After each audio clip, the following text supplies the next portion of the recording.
धाराशिव जिल्ह्यासह भूम तालुका परिसराला पुन्हा एकदा रात्री पावसानं झोडपून काढले। बाणगंगा आणि रामगंगा नद्यांचा संगम असल्यानं गावच्या ओतीभोवती पाणी शिरले, तर साडेसांगवी गावात लोक अडकले असून गावाला पाण्यानं वेढा दिलाय। दरम्यान भूमनगर रोडवर एक महिला आपल्या पत्र्याच्या शेडमध्ये झोपली होती, मात्र मध्यरात्री अचानक पाऊस सुरू झाल्यानं शेडमध्ये पाणी जाऊन महिलेचा मृत्यू झालाय। भूम परिसरातला पावसाचा हा पहिला बळी ठरलाय, तर अनेक जनावरं देखील पाण्यामध्ये वाहून गेल्याची माहिती आहे। आणि या संदर्भात अधिक माहिती देत आहेत आमचे प्रतिनिधी बालाजी निरफळ आपल्यासोबत जोडले गेलेले आहेत। बालाजी, भूम तालुक्यामध्ये देखील पावसाचा हाहाकार पाहायला मिळतोय, काय सद्यस्थिती? प्राजक्ता, गेली अनेक दिवसापासून जर बघितलं तर धाराशिव जिल्ह्यात विशेषतः भूम परांडा तालुक्यात पाऊस हा जो आहे तो जोरदार पद्धतीने बरसतो आहे। मागं हा पाऊस बरसला होता, मात्र 2 दिवसाची विश्रांतीनंतर काल रात्री पुन्हा जो आहे तो भूम तालुका असेल किंवा आता जी माहिती मिळते ते परांडा तालुक्याची जोरदार पाऊस झाला आहे। भूम तालुक्यातील पहिली परिस्थिती बघितलं तर साडेसांगवी हा जो बाणगंगा आणि रामगंगा ह्या नद्याचा परिसर आहे, या गावाला पाण्यानं वेढलं होतं आणि ही गावकरी जे आहे ते रात्री आपला जीव वाचून एका कोपऱ्याला बसले होते। मात्र पोलिसांचा महसूल आता तिथं त्यांच्याशी संपर्क झाला असून पाणी कमी झाल्यामुळे या गावातील लोकांना बाहेर काढण्याचं काम प्रशासन सध्या करत आहे। तर अशीच परिस्थिती आता आपल्याला परांडा तालुक्यातली सुद्धा बघायला मिळते। लाखेबुके म्हणून एक गाव आहे, त्या गावात गावकरी जे आहे ते एका बिल्डिंगवरती चढून बसलेले आहेत आणि 10 गावकरी दुसऱ्या ठिकाणी अडकलेले आहेत। लाखेबुके परांडा तालुक्यातली परिस्थिती अतिशय गंभीर आहे। तशीच भूम परिसरातली ही जी वारेवाडीची एक वयोवृद्ध महिला आपल्या शेडमध्ये झोपली होती, रात्री तिच्या शेडमध्ये पाणी हे जाऊन त्या वयोवृद्ध महिलेचा वाऱ्यास आहे, त्या महिलेचं नाव आहे, तिचा देखील मृत्यू झाला आहे। हा पहिला बळी आहे। प्राजक्ता, दुसरं जर बघायला गेलं तर प्रामुख्यानं भूम तालुका हा पशुपालकांचा तालुका म्हणून ओळखलं जातं। याच्यात जनावरांची संख्या मोठी आहे। लोकांनी आपल्याला प्रत्यक्षात शेतकऱ्यांनी फोन करून जी माहिती दिली आहे, आमच्या डोळ्यात देखत आमची गोठ्यात बांधलेली जनावरं ती वाहून गेलेली आहेत। आता जी माहिती मिळते ते 150च्या जवळपास जनावरं जी आहेत ती पाण्यात वाहून गेलेली आहेत। ना भूतो ना भविष्य अशी परिस्थिती सध्या भूम आणि परांडा तालुक्यात पाहायला मिळते। 70 वर्ष कधी आम्ही पाऊस बघितला नव्हता, एवढं पाणी नदीसारखं, नदीपेक्षा महापूर जो आहे तो सध्या गावखेड्यात दिसतो आहे। त्यामुळे लाखेबुके इथं प्रशासन सध्या गावात नागरिकांच्या संपर्कात आहे। तर साडेसांगवी येथील लोकांना बाहेर काढून त्यांनाही कुठेतरी सुखरूप बाहेर काढण्याचा प्रयत्न करतो। मात्र प्राजक्ता, जसं आता दिवस उजवतात तसं पावसाचं हे विदारक रूप किंवा नुकसानीचे आकडे जे आहेत ते समोर येत आहेत। आपण त्याच्या बाबतीत निश्चित माहिती घेऊन आणि ज्या पद्धतीचं सध्या हे आहे पाण्याची परिस्थिती आहे तिथेही नागरिकांनी काळजी घेणं देखील गरजेचं आहे। प्रशासनाकडून आवाहन केलं जात आहे। प्राजक्ता, बालाजी, अपडेट घेत राहू, तुर्तास धन्यवाद। नमस्कार, सुप्रभात, गुड मॉर्निंग। मी प्राजक्ता तांडेल, तुम्ही पाहताय न्यूज 18 लोकमत। सगळ्यात आधी न्यूज 18 लोकमतच्या सर्व प्रेक्षकांना घटस्थापनेच्या आणि शारदीय नवरात्रोत्सवाच्या खूप साऱ्या शुभेच्छा। बातमीपत्राला आता सुरुवात करूयात। घटस्थापनेच्या पूर्वसंध्येला पंतप्रधान नरेंद्र मोदी यांनी देशाला संबोधित केलं। आजपासून जीएसटी मध्ये केलेल्या नव्या सुधारणा लागू झालेल्या आहेत आणि त्या पार्श्वभूमीवर पंतप्रधान मोदींनी काल देशवासियांशी संवाद साधला। जीएसटी मध्ये सुधारणा करून अनेक जीवनावश्यक वस्तू आता 5 आणि 12% करात बसवलेल्या आहेत आणि त्यामुळे मध्यम वर्गाची खरेदी सुखकर होणार आहे। त्याशिवाय 12 लाखांपर्यंतच्या उत्पन्नावर कर माफ केल्यामुळे मध्यम वर्गाची 2.5 लाख कोटींची बचत होणार आहे, असं पंतप्रधान नरेंद्र मोदी यांनी सांगितलंय।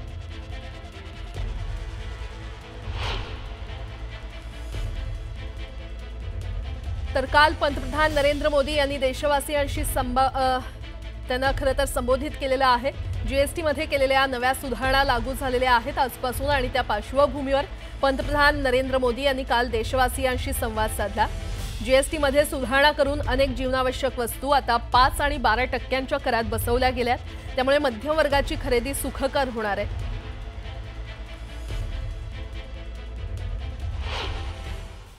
यानी नवरात्रि के प्रथम दिवस 22 सितंबर को सूर्योदय के साथ ही नेक्स्ट जनरेशन जीएसटी रिफॉर्म्स लागू हो जाएंगे।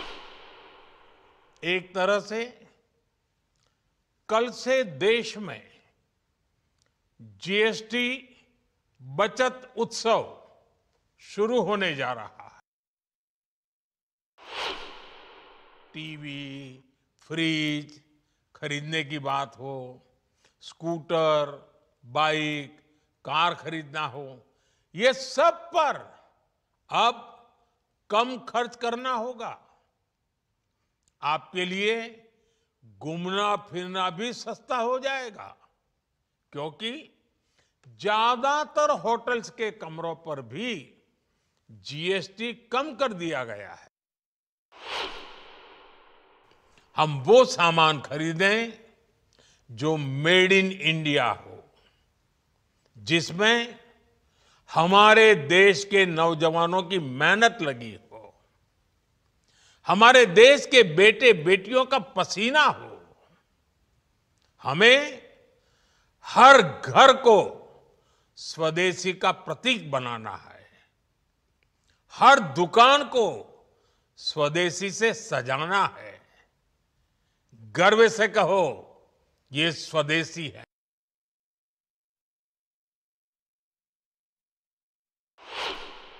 जीएसटीचे सेकंड जनरेशन रिफॉर्म्स हे या देशातले क्रांतिकारी पाऊल आहे। या रिफॉर्म्समुळे एकीकडे सामान्य माणसाला लागणाऱ्या ज्या वस्तू आहेत याच्या किमती कमी होणार आहेत, कारण त्याच्यावर जीएसटी हा कमी करण्यात आलेला आहे।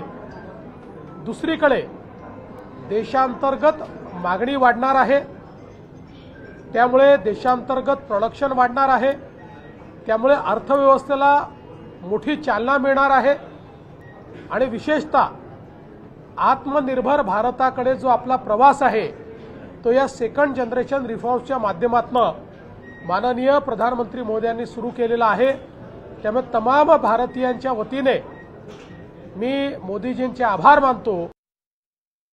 मराठा समाजाच्या कुणबी प्रमाणपत्रांवरून महायुती सरकारमध्ये मतभेद असल्याचं समोर येते। एकीकडे सरकारमधील उपमुख्यमंत्री अजित पवार कुणबी नोंदी सापडलेल्या मराठा बांधवांना कुणबी प्रमाणपत्र वाटतायत, तर त्याचवेळी याच सरकारमध्ये ज्येष्ठ मंत्री असलेले छगन भुजबळ मराठा समाजाच्या ओबीसी आरक्षणाविरोधात रणशिंग फुंकतायत। त्यामुळे एकाच सरकारमध्ये असलेल्या मंत्र्यांमध्ये खरंच एवढी टोकाची मतभिन्नता आहे की हा सरकारच्याच रणनीतीचा भाग आहे, अशी चर्चा आता सुरू झाली आहे।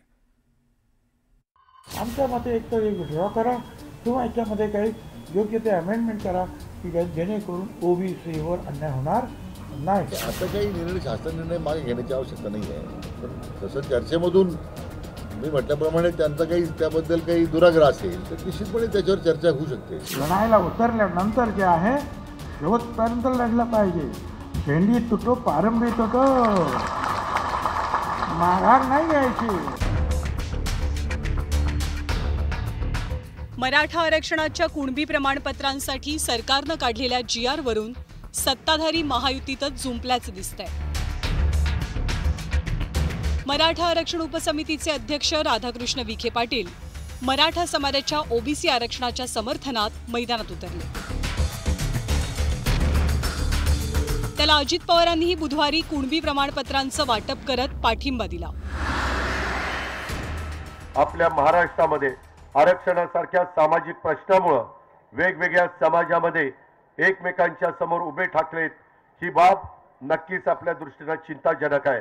पण माझी आपल्याला सगळ्यांना हात जोडून मनापासून विनंती आहे की महाराष्ट्र हा शिवशाहू फुले आंबेडकरांचा विचारांचा महाराष्ट्र आहे।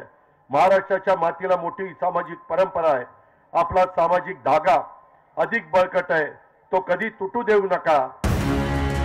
पण एकीकडे अजित पवार मराठा समाज बांधवांना कुणबी प्रमाणपत्र वाटत असतानाच महायुती सरकारमधलेच ज्येष्ठ मंत्री असलेले छगन भुजबळांनी मात्र सरकारच्या GR विरोधात आणि मराठा समाजाच्या ओबीसी आरक्षणाविरोधात एल्गार पुकारल्याचं दिसतंय।